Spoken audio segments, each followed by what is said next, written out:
আজকে কার্যত রাজ্য সরকার তার ফয়সালা জানিয়ে দিল। একদিকে দেখা গেল রাজ্য দিবস, অন্যদিকে রাজ্য সঙ্গীত। রাজ্য দিবস হিসেবে 20শে জুনের সঙ্গে একটি পয়লা বৈশাখ নিয়ে বিতর্ক চলছিল। শেষ পর্যন্ত দেখা গেল পয়লা বৈশাখ আজ রাজ্য সরকারের তরফে জানানো হলো পয়লা বৈশাখ পশ্চিমবঙ্গ সরকারের তরফে রাজ্য দিবস হিসেবে পালিত হবে।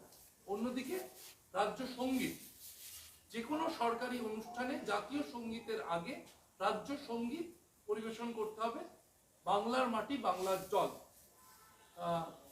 সামগ্রিকভাবে এই যে বিতর্কিত বিষয়, যা 2023-এর বর্ষ শেষের আগে, কি বলবেন?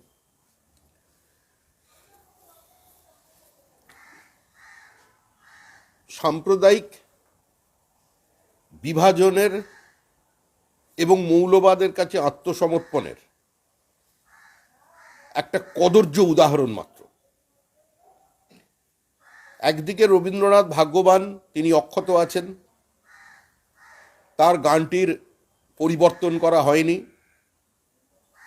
গান যখন উপস্থাপিত হবে সেটা শুধুমাত্র বাংলা ভাষীদের জন্যই হবে, এটা ভারতবর্ষের মতো একটি দেশে কতটা গ্রহণযোগ্য সেটা ভিন্ন বিতর্কের বিষয়। আসলে পশ্চিমবঙ্গে এমন কিছু ধর্মান্ধ মৌলবাদী আছে যারা মনে করে যে ভারত ও ভাগ্য বিধাতা এই শব্দ উচ্চারণ করলে তাদের ধর্মীয় ভাবাবেগে আঘাত লাগে। এ নিয়ে কলকাতাও আগে সংঘর্ষ হয়েছে। আর তাদের খুশি করবার জন্য নির্বাচনের আগে নিজেদের ব্লক ভোটকে সুরক্ষিত করবার জন্য, সমাজের এক সম্প্রদায়ের মানুষকে সম্পূর্ণ দূরে সরিয়ে রাখার জন্য তাদের বোঝাতে হবে, অন্তত এটা আমাদের দায়িত্ব, যে তারা কতদিন আর ভোট ব্যাংক হয়ে থাকবেন, কতদিন তৃণমূল কংগ্রেসের হাতের বা অন্য রাজনৈতিক দলের কাছে ক্রীড়নক হয়ে থাকবেন। এই অবস্থার পরিবর্তনের সময় এসেছে। আজকে বাংলাদেশে যারা মৌলবাদী আছে তারা ডাক দিয়েছে যে বাংলাদেশের যে জাতীয় সঙ্গীত, সেই জাতীয় সঙ্গীত আর গাওয়া যাবে না বাংলাদেশে। তারা বয়কট করছে সমস্ত মাদ্রাসা থেকে, কারণ গানটির রচয়িতা রবীন্দ্রনাথ ঠাকুর। রবীন্দ্রনাথ রচনা করেছেন, এই জন্য সে গান গাওয়া যাবে না। কিন্তু পশ্চিমবঙ্গে মমতা বন্দ্যোপাধ্যায়ের কাছে সেই সুযোগ নেই, তাই সরাসরি জাতীয় সঙ্গীতকে চ্যালেঞ্জ করে বাংলা জাতীয় সঙ্গীত যেটা তৈরি হচ্ছে, এটা যুক্তরাষ্ট্রীয় ব্যবস্থা, যুক্তরাষ্ট্রীয় ভাবনা, তার পরিপন্থী। সরাসরি ভারতবর্ষের সংবিধানকে চ্যালেঞ্জ করেছে। আগামী দিনে হয়তো বলবে আমরা নতুন সংবিধান তৈরি করব পশ্চিমবঙ্গের জন্য। একটা সময় কাশ্মীরে যেরকম ছিল, কাশ্মীরের মুখ্যমন্ত্রীকে উজিরে আজম অর্থাৎ প্রধানমন্ত্রী বলা হতো। তৃণমূল কংগ্রেস তো সেটাই চাইছে, যে পশ্চিমবঙ্গের যিনি বর্তমান মুখ্যমন্ত্রী, তার জন্য মুখ্যমন্ত্রী শব্দটা তাকে একটা নির্দিষ্ট সীমার মধ্যে আটকে রেখে দিচ্ছে। কারণ যে মুখ্যমন্ত্রী সীমার মাঝে অসীমের সন্ধান করে যান, তার জন্য আরও কোনো ব্যাপক অর্থবহ কোনো শব্দ নিয়ে আসা প্রয়োজন আছে। এই অবস্থার পরিবর্তনের প্রয়োজন। তৃণমূল একইভাবে ওই 20শে জুনকে দূরে সরিয়ে রেখে পয়লা বৈশাখকে আজকে বাংলা দিবস হিসেবে ঘোষণা করবার পেছনে উদ্দেশ্য একটাই, যে ইতিহাসকে বিকৃত করা, ইতিহাসকে খুন করা। প্রাদেশিক আইনসভায় 1947 সালের 20শে জুন যে সিদ্ধান্ত গৃহীত হয়েছিল, তারই ফল হচ্ছে বর্তমানের এই পশ্চিমবঙ্গ। ডক্টর শ্যামাপ্রসাদ মুখার্জি, ব্যারিস্টার নির্মল চন্দ্র চ্যাটার্জি, নদিয়ার রানী জ্যোতির্ময়ী এবং অসংখ্য গুণী মানুষজনের আপ্রাণ প্রচেষ্টা, তাদের আত্মত্যাগ, তাদের বলিদানের মধ্যে দিয়ে আমরা পশ্চিমবঙ্গ নামক যে ভূখণ্ড পেয়েছি, আজকে নিজেদের ভারতবাসী বলে পরিচয় দিতে পারছি। আজকে সেটাকে ভুলিয়ে দেওয়ার জন্য এই প্রস্তাব করা হচ্ছে। মুখ্যমন্ত্রী যে সিদ্ধান্তই নিন না কেন, আজকে রাজ্যের রাজ্যপালও তিনিও 20শে জুন দিবসটি পালন করেছেন। অর্থাৎ প্রাদেশিক আইনসভায় গৃহীত কোনো সিদ্ধান্তকে সম্পূর্ণ অস্বীকার করার অর্থ হলো এটা শুধু প্রথা বিরোধী নয়, এটা সম্পূর্ণভাবে একটা সংসদীয় রাজনীতির বা আমাদের সামগ্রিক আইন প্রণয়ন যারা করেন তাদের অস্বীকার করবার একটা ব্যবস্থা। আমরা 20শে জুনকেই পশ্চিমবঙ্গ দিবস হিসেবে পালন করব। তৃণমূলের দিন শেষ, তৃণমূলের বিদায় বেলা। তৃণমূল কার্যত বড় বিভাজনের সম্মুখীন। তৃণমূলের ভাঙন ঠেকাতে তৃণমূল এখন মরিয়া, তৃণমূলের বিভিন্ন জায়গায় সীমাহীন দুর্নীতি, তার থেকে চোখ ঘুরিয়ে রাখবার জন্য হঠাৎ এই অপ্রাসঙ্গিক বিষয়কে প্রাসঙ্গিক করবার একটা অপচেষ্টা তারা চালিয়ে যাচ্ছে। কিন্তু পশ্চিমবঙ্গের রাজনীতি সচেতন মানুষ যারা ঐতিহাসিক আছেন, যারা এই ঘটনার সঙ্গে যুক্ত, সমস্ত রবীন্দ্রপ্রেমী মানুষজন তারা তাদের এই প্রচেষ্টাকে ব্যর্থ করবে।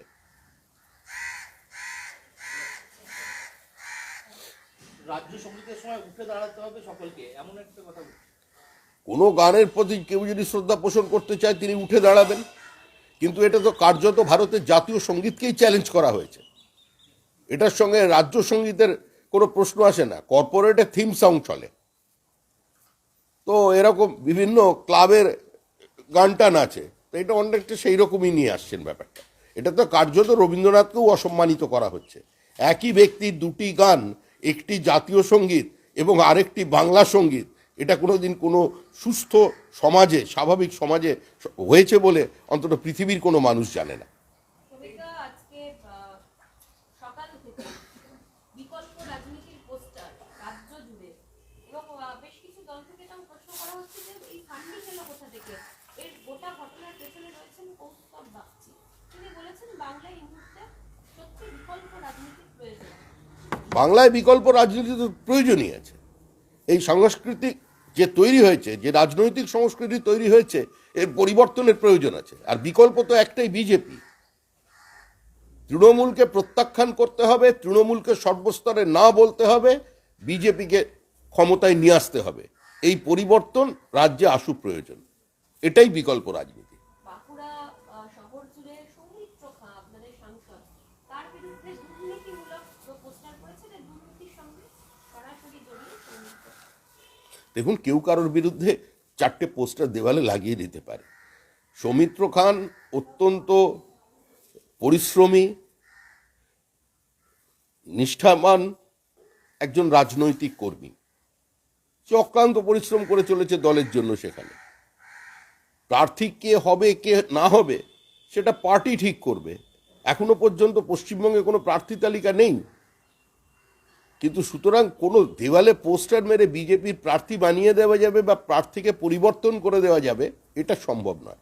কিছুদিন আগে যাকে আপনারা দলের পদ থেকে সরিয়েছিলেন, সেই অনুপম হাজরা, তিনি দুটি হ্যাশট্যাগ দিয়ে পোস্ট করেছেন। একটি হ্যাশট্যাগ স্বচ্ছ ভারত, অন্য হ্যাশট্যাগ স্বচ্ছ রাজনীতি। তিনি লিখেছেন যে এত জোরে চোর চোর বলে চিৎকার করো যাতে নিজের ঘরের চোরকে চিনতে না পারা যায়। উনি যেটা বলেছেন সেটা মানুষ শুনেছে, মানুষ দেখেছে, দলও দেখেছে।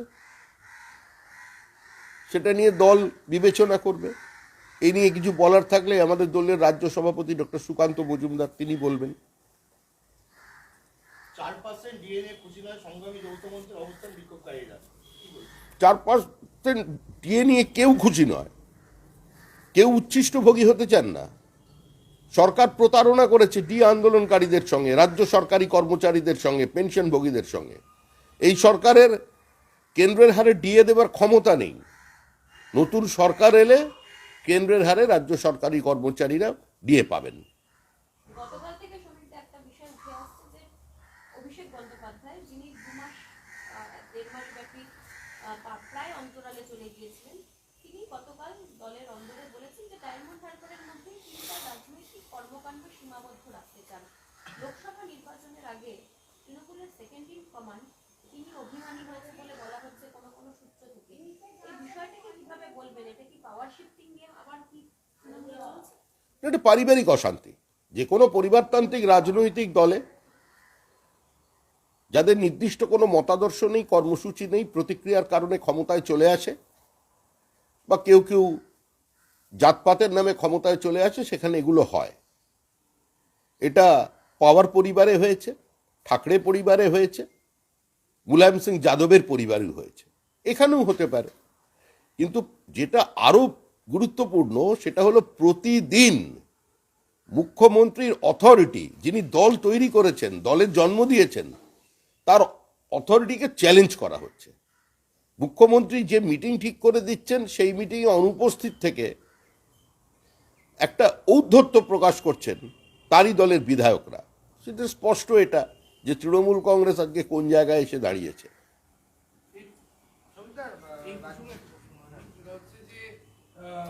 যে সময় দাঁড়িয়ে অভিষেক বন্দ্যোপাধ্যায় বলছেন যে তিনি মানে সূত্র মারফত যা জানা গিয়েছে তিনি সরকার বিষয়ে কোনো মন্তব্য করতে চান না, নিজের লোকসভা কেন্দ্রে তিনি মনোনিবেশ করতে চান এবং দল যদি কাজ দেয় ডায়মন্ড হারবারে কাজ না থাকলে তখন তিনি রাজ্যের অন্যত্র যাবেন। দেখুন, অভিষেক বন্দ্যোপাধ্যায় তৃণমূল কংগ্রেসের সাংসদ।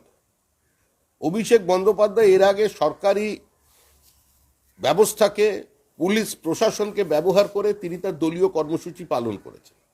অভিষেক বন্দ্যোপাধ্যায়ের দিন তারিখ দিয়ে ঘোষণা সেটা সরকার কার্যকর করেছে। তিনি কার্যত পশ্চিমবঙ্গে একটা সমান্তরাল রাজ্য সরকার চালাচ্ছেন বা চালিয়েছিলেন। এখন তিনি কি করবেন কি না করবেন সেটা আমাদের কোনো ধর্তব্যের বিষয় নয়, এবং মানুষও জানে গোটা তৃণমূলটাই এক।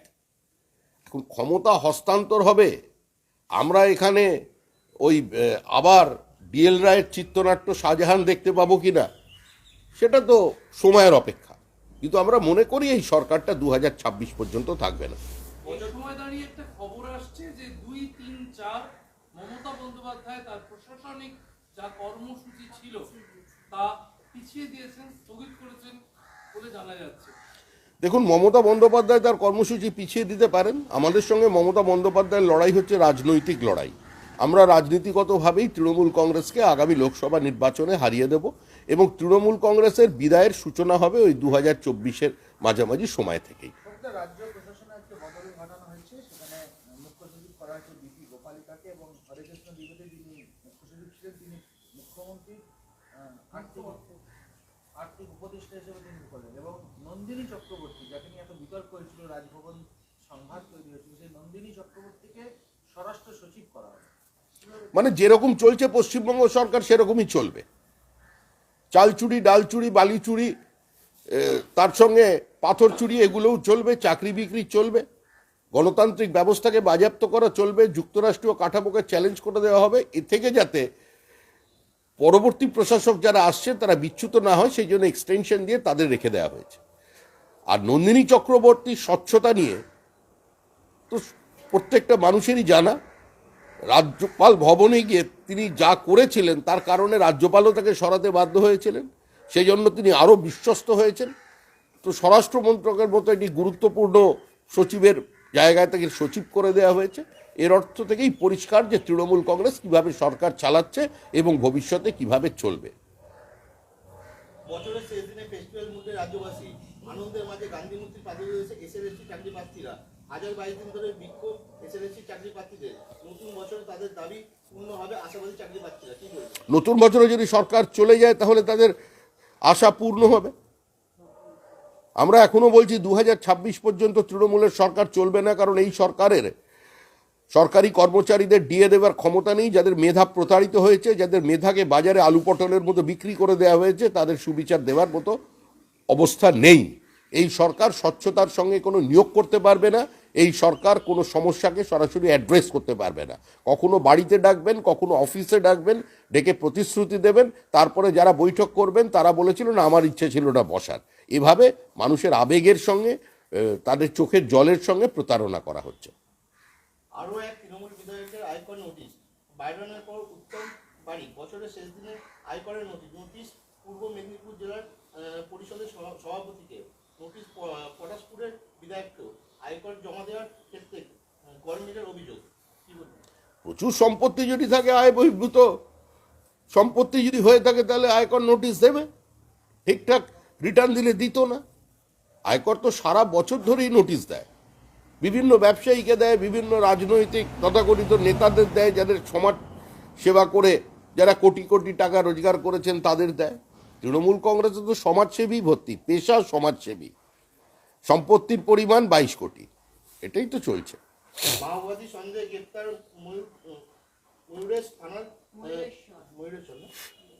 ময়ূরেশ্বর থানার বেরিয়া গ্রামে বাবনপুর। কি বলছেন? হ্যাঁ, মাওবাদী সন্দেহ গ্রেপ্তার। গতকাল ইউএপি আছে এর এগেইনস্টে অনেকদিন অ্যাবসকন্ডিং ছিল স্কোয়াড সদস্য। দীর্ঘদিন ধরে তাকে প্রশাসন খুঁজছিল, তাকে গ্রেপ্তার করেছে। তৃণমূল কংগ্রেসের ভ্রান্ত রাজনীতির কারণে, তৃণমূল কংগ্রেসের প্রশাসনিক ব্যর্থতার কারণে এবং তৃণমূল কংগ্রেসের ক্ষণিকের রাজনৈতিক সুবিধা পাওয়ার কারণে আজকে নতুন করে মাওবাদীরা জঙ্গলমহলে রিগ্রুপিং করা শুরু করে দিয়েছে। ঠিক আছে।